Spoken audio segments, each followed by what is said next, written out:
नमस्कार मंडळी, welcome to my YouTube channel. चला आज आपण बनवूया शेवग्याची भाजी। शेवग्याची भाजी पण खूप छान लागते हां। तसं सुकटमध्ये टाकल्यावर चव येते, तशी शेवग्याची भाजी खूप छान आहे। त्याच्यासाठी मी आधी शेवगा शिजवून घेतला एक 60-70%। त्याच्यानंतर खोबरं भाजून घेतलं, त्याच्यामध्ये खोबरं, लसूण आणि कोथिंबीर पिसून घेतली। मग तेल गरम करून त्यात राई टाकलं, अद्रक लसूणची पेस्ट टाकली, कांदा टाकला, कांदा परतून घेतला चांगला। शेवग्याच्या शेंगा मी बाजूला काढून ठेवलं, तेच पाणी मी नंतर यूज केलं।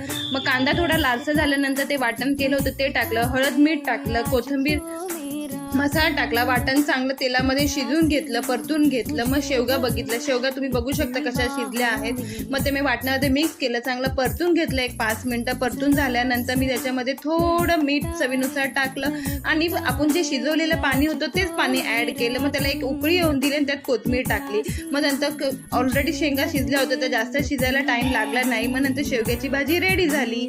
थँक्यू। कशी झाली नक्की सांगा।